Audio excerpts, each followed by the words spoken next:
Hello guys, welcome back to our channel Anshu creations 1508. So ఈరోజు వీడియోలో అయితే అసలైన జొన్న రొట్టెలు ఏ విధంగా తయారు చేయాలనేది ఈ వీడియోలో చూపించబోతున్నాను. ఇప్పుడు ఒక గిన్నె తీసుకొని స్టవ్ పై పెట్టుకొని వాటర్ వేసుకొని ఈ విధంగా మరిగించుకోవాలి. ఇవేంటంటే మన పిండి కలుపుకోవడానికి ఎంత పిండి అయితే చేయాలనుకుంటామో దానికి తగ్గట్టుగా చూసుకొని వాటర్ వేసుకొని ఈ విధంగా మసిలి పెట్టుకోవాలి. ఈ విధంగా మసిలిన తర్వాత తీసుకొని పక్కన పెట్టుకోవాలి. ఇక్కడ చూసారు కదా, ఇది వచ్చేసి మనకి జొన్న రొట్టె చేసే పెనం అండి. పెనం చూసారు కదా ఎంత స్ట్రాంగ్గా ఉందో, అలా ఉండాలన్నమాట మనకి జొన్న రొట్టెలు చేయడానికి. ఈ పెనాన్ని అయితే ముందుగానే హీట్ చేసుకోవాలి. ఇక్కడ వచ్చేసి మనం ఏదైతే వాటర్ కాగబెట్టుకున్నామో ఆ వాటర్ని కొద్ది కొద్దిగా వేసుకుంటూ ఈ విధంగా కలుపుకోవాలి. నీళ్లు వేడిగా ఉంటాయి కాబట్టి ఈ విధంగా స్పూన్తో కలుపుకోవాలి.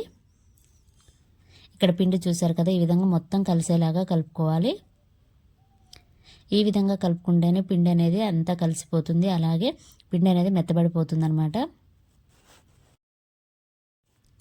పిండిని మరీ మెత్తగా కలుపుకోకూడదు, పొడి పొడిలాడేలాగా కలుపుకోవాలి. ఈ విధంగా కలుపుకున్న తర్వాత పిండిని చూసారు కదా, ఒక సైడ్ కనుక్కొని ఇదంతా దగ్గరకు అయ్యేలాగా పెట్టాలన్నమాట. అలా పెడితేనే పిండి అనేది ఆరిపోకుండా ఉంటుంది. ఇప్పుడు మనకి ఎంతైతే కావాలో పక్కకు తీసుకుంటూ ఈ విధంగా కొద్ది కొద్దిగా వాటర్ జల్లుకుంటూ పిండిని అయితే కలుపుకోవాలి. పిండిని ఎంత మెత్తగా కలుపుకుంటే రొట్టెలు అనేవి అంత సాఫ్ట్గా వస్తాయి. సో పిండి కలిపే దాంట్లోనే ఉంటుందండి జొన్న రొట్టె రావడం అనేది. ఇక్కడ చూసారు కదా, ఇదే విధంగా కలుపుకుంటూ ఉండాలి. కొద్ది కొద్దిగా వాటర్ అనేది వేసుకుంటూ పిండిని కలుపుకుంటేనే పిండి అనేది కూడా చాలా సాఫ్ట్గా అవుతుంది. రొట్టెలు అనేవి కూడా చాలా బాగా వస్తాయి. చాలామంది ఏంటంటే జొన్న రొట్టెలు అంటారు, కానీ బయట చేసే వాళ్ళు ఏంటంటే మనకి బియ్యం పిండి కూడా సమానంగా వేసి చేస్తూ ఉంటారనమాట. సో దాన్ని తినడం వల్ల మనకి ఎలాంటి ప్రయోజనాలు అయితే ఉండవు. కాబట్టి మనం తినేటప్పుడు కొనుక్కునేటప్పుడు కూడా చూసుకొని తీసుకోవాలి. కావాల్సి ఉంటే మనం ఇంట్లో దోశలాగా చేసుకున్న సరిపోతుంది, కానీ రాకపోతే బయట తీసుకోవడం వల్ల ఏంటంటే వాళ్ళు బియ్య పిండి ఎక్కువగానే వేస్తారనమాట. కాబట్టి చూసుకొని తీసుకోండి. ఇక్కడ చూసారు కదా, పిండిని ఈ విధంగా కలుపుకోవాలి. అది కూడా ఇంకా చాలా సాఫ్ట్గా రావాలండి. పిండి కలపడంలోనే ఉంటుంది, నేను పదే పదే చెప్తున్నాను, పిండి కలపడంలోనే ఈ జొన్న రొట్టె అనేది ఉంటుంది.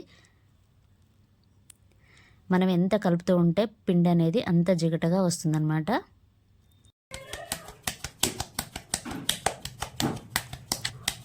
ఇక్కడ చూసారు కదా, మన చేతుల మీదనే పిండి అనేది అంత సాఫ్ట్గా అవ్వాలి. మనం ఎంత సైజులో రొట్టె చేయాలనుకుంటున్నామో అంత పిండి అయితే తీసుకోవాలి. తీసుకొని ఈ విధంగా పొడి పిండి కలుపుకుంటే ఈ విధంగా చేసుకోవాలి ఫస్ట్ అయితే. సో ఇక్కడ చేసేదైతే నిమిషానికి ఒక రొట్టె చేసే ఎక్స్పర్ట్ అనమాట. చాలా బాగా చేస్తుంది. ఆ చేతులు చూస్తేనే మీకు అర్థమైపోతుంది రొట్టెలు ఎంత బాగా చేస్తుందో. చాలా అంటే చాలా పర్ఫెక్ట్గా ఉంటాయి.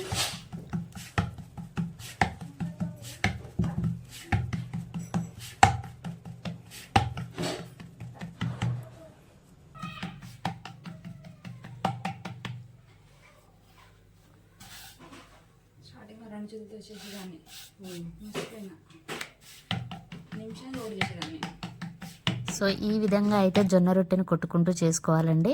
ఇది మాత్రం అంతా జొన్న పిండినండి. మనకి 3/4 వంతు జొన్న పిండి ఉంటే 1/2 వంతు మాత్రం బియ్య పిండి అనేది ఉంది.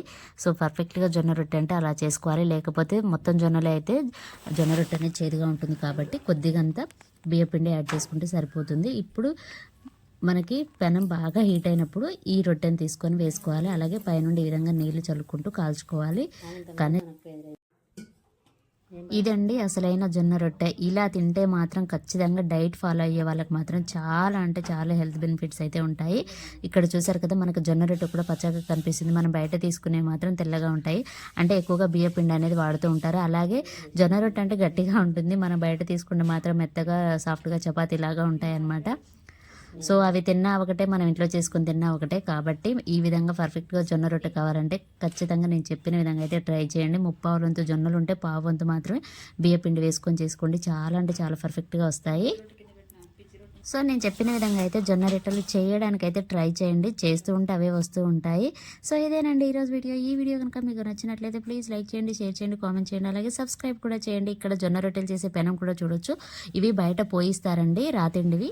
ఆ టైప్లో తీసుకుంటేనే జొన్న రొట్టె కూడా పర్ఫెక్ట్గా కాలుతుంది.